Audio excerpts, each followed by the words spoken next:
नमस्कार दोस्तों, जय हिंद। मैं इंदु स्वागत करती हूँ आप सभी का आरएनस एकेडमी के यूट्यूब प्लेटफॉर्म पे। आज हम सभी इस क्लास के अंदर बात करेंगे बाल विकास एवं शिक्षा शास्त्र की, जो कि सीटेट के लेवल से बहुत ही इम्पॉर्टेंट चैप्टर है। इसके कुछ क्वेश्चन प्रैक्टिस सेट हम लोग लगाएंगे। आशा करते हैं कि आप सभी लोग स्वस्थ होंगे, सीटेट की तैयारी बहुत अच्छे से कर रहे होंगे और आपके माता पिता भी स्वस्थ होंगे। तो चलिए देखते हैं हम पहला क्वेश्चन। जो लोग नए आए हुए हैं वो चैनल को सब्सक्राइब कीजिएगा, वीडियो को सभी लोग लाइक कीजिएगा। पहले क्वेश्चन पे हम लोग आते हैं। पहला प्रश्न क्या कहता है कि निम्नलिखित में से किस स्तर में बच्चे अपने समकक्षी वर्ग के सक्रिय सदस्य बन जाते हैं। तो सक्रिय सदस्य कब बनते हैं बच्चे? पहला ए है किशोरावस्था, बी वयस्कावस्था, सी प्राक बाल्यावस्था, डी बाल्यावस्था। सक्रिय सदस्य समकक्षी वर्ग के, जिसमें ग्रुप बना लेते हैं। बच्चे क्या करते हैं, आपने देखा हो जो 11 से 18 साल के बीच के बच्चे होते हैं, जब किशोरावस्था आती है तो उनके लड़के हैं तो लड़कों का अलग ग्रुप बनता है, लड़कियां हैं उनके अलग ग्रुप बन जाते हैं, या लड़के लड़कियों के ही ग्रुप बन जाते हैं आजकल। तो इसमें क्या रहता है कि वो एक सक्रिय सदस्य 5-6 लोगों का सबका ग्रुप रहेगा। खाना पीना, बैठना, पढ़ना, बातें करना, आना जाना सब क्या रहता है कि एक साथ ग्रुप में होता है। तो समकक्षी वर्ग के सक्रिय सदस्य बच्चे कब बनते हैं, किस अवस्था में? किशोरावस्था में बनते हैं। अब आते हैं हम अगले प्रश्न पे। अगला प्रश्न क्या कहता है कि अधिगम के बंध सिद्धांत के प्रतिपादक कौन है? Bond theory of learning, Skinner, Thorndike, Pavlov या मास्लो। तो बॉन्ड थ्योरी किसने दी है? थॉर्नडाइक जी ने दी है। थॉर्नडाइक जी ने कितने कुल नियम कितने दिए थे? 8 नियम दिए थे। कितने नियम दिए थे? 8, जिसमें 3 क्या थे? मुख्य नियम थे। 3 नियम कैसे थे? वो मुख्य नियम थे। और बाकी 5 नियम कैसे थे? वो गौड़ थे। 3 मुख्य नियम में कौन कौन था? तो 3 जो मुख्य नियम थे, 3 मुख्य नियम में था, देखो, तत्परता का नियम, प्रभाव का नियम, अभ्यास का नियम। ये तीनों मुख्य नियम हैं। लेकिन यहाँ पे जो इनका प्रिंसिपल है अधिगम का, बॉन्ड थ्योरी ऑफ लर्निंग, उसके प्रतिपादक कौन है? थॉर्नडाइक जी ही हैं। वो उन्होंने नियम दिए हैं और ये सिद्धांत थॉर्नडाइक जी ने ही दिया है, अधिगम का बंध सिद्धांत। तो ऑप्शन हमारा कौन सा सही हो जाएगा? बी। अगले प्रश्न पे आते हैं कि विकास जीव और उसके वातावरण की अंतःक्रिया का प्रतिफल है। यह कथन किसने कहा है कि विकास जीव और उसके वातावरण की अंतःक्रिया का प्रतिफल है? गैसल का, हरलॉक का, स्किनर का या पियाजे का? तो ये स्किनर का है। किसका है? स्किनर जी ने कहा कि विकास जीव और उसके वातावरण की अंतःक्रिया का प्रतिफल है। अब आते हैं हम अगले प्रश्न पे। शिक्षा मनोविज्ञान का केंद्र है। शिक्षा मनोविज्ञान का केंद्र है कौन? शिक्षक, शिक्षण विधि, बालक या पाठ्यक्रम?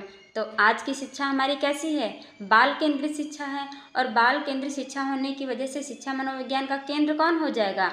ऑप्शन नंबर सी, बालक हो जाएगा। कौन हो जाएगा? बालक। अब आते हैं हम अगले प्रश्न पे। अगला प्रश्न क्या कहता है? समायोजन की प्रक्रिया है। कैसी है समायोजन की प्रक्रिया? गतिशील, स्थिर, मानसिक, इनमें से कोई नहीं। तो समायोजन की प्रक्रिया कैसी होती है?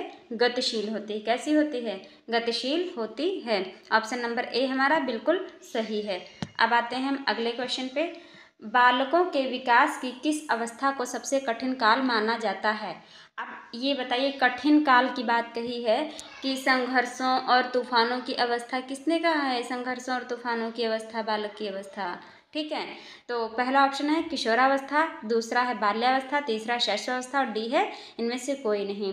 अब आप लोग को याद आ रहा होगा साइकोलॉजी में कि जीवन का सबसे कठिन काल कहा गया है कि किस अवस्था को सबसे कठिन काल माना गया है, बालकों के विकास की किस अवस्था को? तो स्टैनली हॉल जी ने क्या कहा है कि तूफानों और संघर्षों की अवस्था कौन सी होती है? किशोरावस्था, जो कि जीवन का सबसे कठिन काल है। तो इसमें ऑप्शन कौन सा सही होगा? ऑप्शन नंबर ए सही होगा। ऑप्शन नंबर ए, बालकों के विकास की जो किशोरावस्था होती है उसे तूफानों और संघर्षों की अवस्था कहा जाता है, जिसमें क्या होता है कि जो किशोरों के संवेग यानी इमोशन होते हैं वो हमेशा क्या होते हैं? आवेग और संवेग परिवर्तनशील रहते हैं, चेंज होते रहते हैं। कभी उनको कुछ अच्छा लगता है, कभी मन इधर उधर भागता है चारों तरफ कि मैं आज लो अभी मैं पढ़ाई कर लूँ, फिर मैं शॉपिंग कराता हूँ, या फिर मैं कराती हूँ शॉपिंग, या फिर नहीं मैं डॉक्टर की तैयारी करूँगी। नहीं इंजीनियर बनना है मुझे, नहीं प्रोफेशनल कोर्स, इंटर के बाद क्या करेंगे, प्रोफेशनल कोर्स करेंगे। ये सब क्या होते हैं कि उनके इमोशन चेंज होते रहते हैं। कभी कभी उन्हें बहुत गुस्सा आता है, किशोरावस्था में क्या होता है, बहुत गुस्सा आता है। मम्मी पापा अगर किसी चीज़ के लिए रोक देते हैं तो बच्चे क्या सोचते हैं कि मम्मी पापा हमारे दुश्मन हैं, हमें जो है खुश नहीं रहने देते हैं अपने दोस्तों के साथ। तो इसलिए जीवन का सबसे कठिन काल स्टैनले हॉल जी ने कहा है कि तूफानों और संघर्षों की अवस्था है। किस लिए कहा है, किशोरावस्था को कहा है। ठीक है, बालकों के विकास की जो किशोरावस्था होती है वो सबसे कठिन काल मानी गई है। ऑप्शन नंबर ए सही है। अब आते हैं हम अगले प्रश्न पे। प्रतिभाशाली बालक की बुद्धि लब्धि होती है, कितनी होती है प्रतिभाशाली बालक की बुद्धि लब्धि? ऑब्वियस सी बात है 130 से अधिक ही होगी। 130 से अधिक जो होती है तो प्रतिभाशाली बालक की बुद्धि लब्धि होती है। अब आते हैं अगले प्रश्न पे। सीखने की असफलताओं का कारण समझने की असफलताएं हैं। सीखने की असफलताओं का कारण समझने की, किसकी, समझने की असफलता है। ये किसने कहा है कि सीखने की असफलताओं का कारण समझने की असफलता है? ये किसने कहा है, मार्सेल का, मॉर्गन का, वलेयर का या स्टाउट का? तो ये ऑप्शन किसका है, ये कथन किसका है, सीखने की असफलता का कारण समझने की असफलताएं हैं, मार्सेल जी का। किसका है, मार्सेल का। ऑप्शन नंबर ए बिल्कुल सही है। अब आते हैं अगले प्रश्न पे।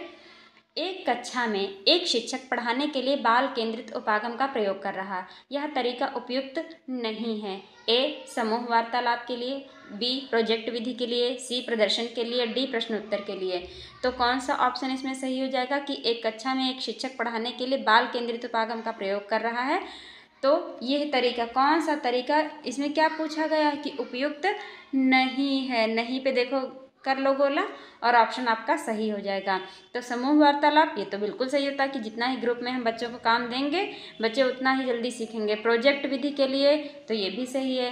प्रश्नोत्तर के लिए प्रश्नोत्तर जितना करेंगे बच्चों से उतना ही बच्चे क्या रहते, क्लास में एक्टिव रहते। लेकिन इसमें क्या कहा गया, बाल केंद्रित उपागम में प्रदर्शन, जो सी ऑप्शन है इसमें, ठीक है, सी ऑप्शन प्रदर्शन के लिए, ये ऑप्शन सी इसमें सही हो जाएगा। अब आते हैं अगले क्वेश्चन पे। राज्य स्तर पर कक्षा 1 से 8 तक की पाठचर्या का निर्माण करती है। तो अब राज्य स्तर की बात कही गई है तो कौन सही होगा, SCERT, NCERT या सीमेट? SCERT, SC मतलब स्टेट लेवल की बात कही गई है ना, SCERT स्टेट लेवल की बात कही गई। तो इसमें ऑप्शन नंबर ए सही हो जाएगा कि राज्य स्तर पर, राज्य मतलब स्टेट, तो इसी से हम लोग क्या कर सकते हैं, SCERT। अब NCERT तो उसमें क्या हो जाएगा, नेशनल हो जाएगा, है कि नहीं? तो नेशनल मतलब कि जो है ऑल केंद्र लेवल की बात कही जा रही है, लेकिन इसमें राज्य स्तर की बात कही गई है तो SCERT ऑप्शन सही होगा, ऑप्शन नंबर ए। अब आते हैं अगले क्वेश्चन पे। शिक्षक अपनी संपूर्ण विषय सामग्री को छोटे छोटे खंडों में विभाजित करके छात्रों के समक्ष प्रस्तुत करता है, यह अधिगम के किस नियम पर आधारित है? तत्परता का नियम, देखिए वही थार्नडाइक के नियम इसमें आ गया, तत्परता का नियम, ए बी मनोवृत्ति का नियम, सी बहुप्रतिक्रिया का नियम, या डी आंशिक क्रिया का नियम। या आंशिक नहीं, आंशिक है, ठीक है, क्या है ऑप्शन, तो आंशिक क्रिया का नियम, ठीक है। शिक्षक अपनी संपूर्ण विषय सामग्री को छोटे छोटे खंडों में विभाजित करके छात्रों के समक्ष टॉपिक वाइज प्रस्तुत करता है, एक एक, ठीक है। जैसे एक बड़ा चैप्टर, उसमें कितने टॉपिक, क्या क्या टॉपिक हो सकते हैं, वो छात्रों के समक्ष प्रस्तुत करता है। तो इसमें ऑप्शन नंबर कौन सा सही हो जाएगा, आंशिक क्रिया का नियम, मतलब ऑप्शन नंबर डी। आंशिक क्रिया की छोटे छोटे टुकड़ों में बांट करके देता है कि बच्चे जल्दी समझ पाएँ और जल्दी से सॉल्व कर पाएँ। अगले प्रश्न पे आते हैं। बुद्धि परीक्षणों में मानसिक आयु का प्रयोग सर्वप्रथम किस सन में किया गया था? तो बुद्धि परीक्षणों में सबसे पहले मानसिक आयु का प्रयोग कब किया गया था? मानसिक आयु का प्रयोग जो है सर्वप्रथम 1905, 1906, 1908, 1907। तो ऑप्शन नंबर बी सही है, 1906। कौन सा सही है, ऑप्शन नंबर बी, मानसिक आयु का प्रयोग सबसे पहले 1906 में किया गया था। अब आते हैं अगले प्रश्न पे। एक शिक्षक कक्षा में अध्यापन कार्य करते समय पुनर्वलन का उपयोग उस समय करता है जब वह दो प्रश्नों के मध्य साहचर्य उत्पन्न करना चाहता है, प्रश्न एवं सही उत्तर के मध्य साहचर्य उत्पन्न करना चाहता है, अधिगम हेतु पुनर्वलन की प्रासंगिकता सुनिश्चित करना चाहता है, कक्षा में विद्यार्थियों को पढ़ाई जाने वाली विषय वस्तु पर ध्यान केंद्रित करना चाहता है। तो ऑप्शन नंबर इसमें क्या सही होगा कि एक शिक्षक कक्षा में अध्यापन कार्य करते समय पुनर्वलन का प्रयोग कब करता है? जब प्रश्न एवं सही उत्तर के मध्य साहचर्य उत्पन्न करना चाहता है तब। तो बी ऑप्शन एकदम सही हो जाएगा। अगले प्रश्न पे आते हैं कि अध्यापक निर्मित तथा मानकीकृत परीक्षणों में मुख्य अंतर होता है। अध्यापक निर्मित तथा मानकीकृत परीक्षणों में मुख्य अंतर करता है। कैसे करता है? यहाँ होता नहीं होगा, यहाँ हो जाएगा करता है। कैसे अध्यापक करता है अंतर? वस्तुनिष्ठता से, मानकों की उपलब्धता से, प्रशासन की सुगमता से, समग्र गुणवत्ता का। ठीक है, तो किसका ये अध्यापक जो है वो निर्मित तथा मानकीकृत परीक्षणों में मुख्य अंतर किसका करता है? बी मानकों की उपलब्धता। मानकों की उपलब्धता ऑप्शन क्या हो जाएगा? बिल्कुल सही हो जाएगा। अब आते हैं हम अगले प्रश्न पे। जब एक क्षेत्र का अधिगम दूसरे क्षेत्र के अधिगम में सहायता करता है तो उसे क्या कहते हैं? अधिगम का धनात्मक अंतरण, अधिगम का ऋणात्मक अंतरण, अधिगम का शून्य अंतरण या अधिगम का परम अंतरण। तो देखिए इसमें ऑप्शन ही कह रहा है कि जब एक क्षेत्र का अधिगम दूसरे क्षेत्र के अधिगम में सहायता करता, मतलब आपने एक चीज़ सीखी है, ठीक है, आप और दूसरी उसमें आपकी सहायता कर रहा है, दूसरे सब्जेक्ट में सहायता कर रहा है, तो क्या होगा? जैसे कि आप लोग पढ़ते होंगे, साइंस का सब्जेक्ट पढ़ते हैं, साइंस पढ़ते हैं या एनवायरनमेंट यानी पर्यावरण, विज्ञान और पर्यावरण में कुछ क्वेश्चन ऐसे हैं जैसे कि प्रकाश संश्लेषण देख लिया जाए, फोटोसिंथेसिस, तो वो क्या है? साइंस में भी आपको मिलेगा और एनवायरनमेंट में भी मिलेगा।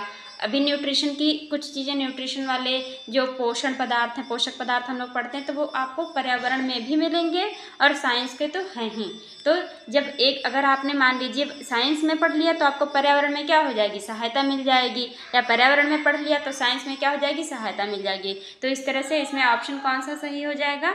अधिगम का धनात्मक अंतरण, अधिगम का ऋणात्मक अंतरण। तो जो चीज़ एक दूसरे को सहायता करेगी तो उसमें क्या होगा? धनात्मक अंतरण होगा।